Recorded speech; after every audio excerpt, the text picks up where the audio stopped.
എല്ലാവർക്കും നമസ്കാരം. പുളിയിഞ്ചിയുടെ റെസിപ്പിയാണ് കേട്ടോ ഇന്ന്. എപ്പോഴും ഒരേ രീതിയിലല്ലേ പുളിയിഞ്ചി ഉണ്ടാക്കുന്നത്. അപ്പോൾ ഇന്ന് ഒരു വെറൈറ്റി ആയിട്ടാണ് കേട്ടോ പുളിയിഞ്ചി തയ്യാറാക്കുന്നത്. അപ്പോൾ അതിന് വേണ്ടിയിട്ട് ആദ്യം തന്നെ ഒരു കടായി വെച്ചെടുക്കാം. ഒരു 200 ഗ്രാം ഇഞ്ചി എടുത്തിട്ടുണ്ട്. അത് നല്ലപോലെ ചോപ്പറിൽ ഒന്ന് ചോപ്പ് ചെയ്തതാണ്. അത് ഇട്ട് കൊടുത്തിട്ട് ഒന്ന് ഫ്രൈ ആക്കി എടുക്കാം. നല്ലപോലെ ഫ്രൈ ആയിട്ട് വരണം. ഒരു പകുതി ഫ്രൈ ആയി കഴിയുമ്പോൾ നമുക്കിതിലേക്ക് ഒരു 5 അല്ലി വെളുത്തുള്ളി, അത് കുഞ്ഞായിട്ട് അരിഞ്ഞതാണ്, ഒരു 3-4 പച്ചമുളക്, അത് വട്ടത്തിൽ അരിഞ്ഞതും കൂടി ഇട്ട് കൊടുക്കാം. എന്നിട്ട് ഇത് മൂന്നും കൂടി നന്നായിട്ട് ഫ്രൈ ആക്കി എടുക്കാം. പകുതി ഫ്രൈ ആയി വന്നിട്ടുണ്ട്. ഇനി ഇതിലേക്ക് കുറച്ച് കറിവേപ്പില ഇട്ട് കൊടുക്കാം. ഇഞ്ചി വെളുത്തുള്ളിയൊക്കെ നന്നായിട്ട് ഫ്രൈ ആയി വന്നതിന് ശേഷം ഒരു നാരങ്ങ വലുപ്പത്തിൽ പുളി വെള്ളത്തിലിട്ട് വെച്ചിട്ടുണ്ടായിരുന്നു കേട്ടോ. അത് പിഴിഞ്ഞൊഴിച്ച് കൊടുക്കാം. അപ്പോൾ അതൊരു 2 കപ്പോളം വെള്ളത്തിലാണ് കേട്ടോ ഞാൻ പിഴിഞ്ഞെടുത്തത്. ഇനി ഇതിലേക്ക് ആവശ്യമായിട്ടുള്ള ഉപ്പിട്ട് കൊടുക്കാം. ഒന്ന് തിളച്ച് പകുതി വരുമ്പോഴത്തേനും നമ്മൾ ഈന്തപ്പഴമാണ് കേട്ടോ എടുത്തിരിക്കുന്നത്. അതൊരു 20 ഈന്തപ്പഴം കുരുവൊക്കെ കളഞ്ഞിട്ട് അതും കൂടി ഇട്ട് കൊടുക്കാം. ഇനി ഇതിലേക്ക് കുറച്ച് മഞ്ഞൾപ്പൊടി, എരിവുള്ള മുളക് പൊടിയാണ് ഇട്ടത്, അതൊരു 2 ടീസ്പൂണ്, പിന്നെ 1 ടീസ്പൂണോളം മല്ലിപ്പൊടി. എന്നിട്ട് എല്ലാം കൂടി നന്നായിട്ട് ഒന്ന് മിക്സാക്കി കൊടുക്കാം. ഈന്തപ്പഴം എടുക്കുമ്പോൾ കുറച്ച് സോഫ്റ്റായിട്ടുള്ള ഈന്തപ്പഴം എടുത്താൽ നല്ലതായിരിക്കും കേട്ടോ.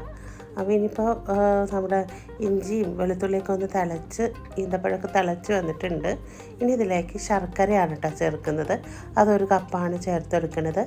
അപ്പോൾ ഞാൻ ഇതേപോലെ തന്നെ അങ്ങ് ഇട്ട് കൊടുക്കുകയാണ് കേട്ടോ. ശർക്കരയുടെ പൊടിയായിരുന്നു.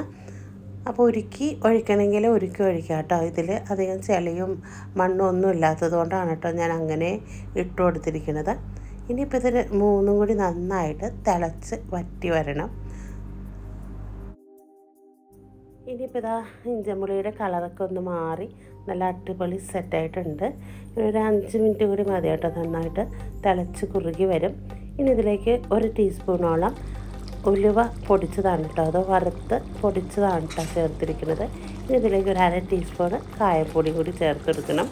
ഒരുപാട് വേണ്ട, കയ്പ്പ് രസം വരും, അതുകൊണ്ട് 1/2 ടീസ്പൂൺ മാത്രം മതി. അപ്പോൾ ഇനിയിപ്പോൾ ഇത് ഫ്ലെയിം അങ്ങ് ഓഫാക്കി വയ്ക്കാം.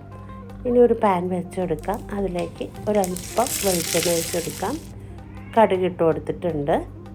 ഇതിലേക്ക് കറിവേപ്പിലയും കൊല്ലമുളകും കൂടി ഒന്ന് പൊട്ടിച്ച് അതും കൂടി ഒഴിച്ചെടുക്കാം. ഈ കറി ഇരിക്കും തോറും കട്ടിയായിക്കൊണ്ടിരിക്കും, അതുകൊണ്ട് ഇത്രയും ലൂസിൽ തന്നെ ഇരുന്നോട്ടെ. ഇനി ഇതിൻ്റെ ഹൈലൈറ്റ് എന്ന് പറയുന്നത് തേങ്ങ വറുത്തിടുക എന്നുള്ളതാണ് കേട്ടോ. അപ്പോൾ അത് ഒരു പാൻ വെച്ചെടുത്തിട്ടുണ്ട്. 1/2 ടീസ്പൂണോളം നെയ്യ് ഒഴിച്ചെടുക്കാം.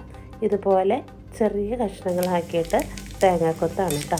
അതൊരു അരക്കപ്പില്ലെങ്കിൽ 1/4 കപ്പായാലും മതി. അതും കൂടി ഇതിലേക്ക് വറുത്തിടണം. അപ്പോൾ അത് നന്നായിട്ട് ഒന്ന് ഫ്രൈ ആക്കി എടുക്കാം. ഇനി ഇതിലേക്ക് കറുത്ത മുന്തിരി അതിട്ട് കൊടുത്തിട്ടുണ്ട്.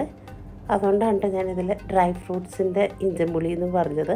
അപ്പോൾ അടിപൊളിയാണ് കേട്ടോ. ഈ ഈന്തപ്പഴവും നട്ട്സും പിന്നെ ഈ മുന്തിരി തേങ്ങാക്കൊത്തൊക്കെ കടിക്കുമ്പോൾ അടിപൊളി ടേസ്റ്റാണ്, ഒരു വെറൈറ്റിയാണ്. അപ്പോൾ എല്ലാവരും ട്രൈ ചെയ്ത് നോക്കട്ടോ. 1 ടൈം ഇതൊന്ന് ട്രൈ ചെയ്ത് നോക്ക്. അപ്പോൾ ഒരു വെറൈറ്റി ആയിട്ടുള്ള ഒരു ഇഞ്ചമ്പുളിയാണ് കേട്ടോ. ഈ തവണത്തെ വിഷുവിന് ഒരു വെറൈറ്റി ഇഞ്ചിക്കറി തയ്യാറാക്കി നോക്ക് കേട്ടോ. അപ്പോൾ ഇതിൽ എരിവും പുളിയും മധുരവും എല്ലാം കലർന്നിട്ടുണ്ട്. പോരാത്തന്നെ ഈന്തപ്പഴവും തേങ്ങാക്കൊത്തും മുന്തിരിയൊക്കെ ഉള്ളതുകൊണ്ട് തന്നെ വെറൈറ്റി തന്നെയാണ്. അപ്പോൾ എല്ലാവരും ട്രൈ ചെയ്ത് നോക്ക്. അതിൻ്റെ ഫീഡ്ബാക്ക് ഒന്ന് അറിയിക്കേ. അപ്പോൾ നല്ല വിഭവങ്ങളായിട്ട് വരുന്നത് വരെ പോയിട്ട് വരാം.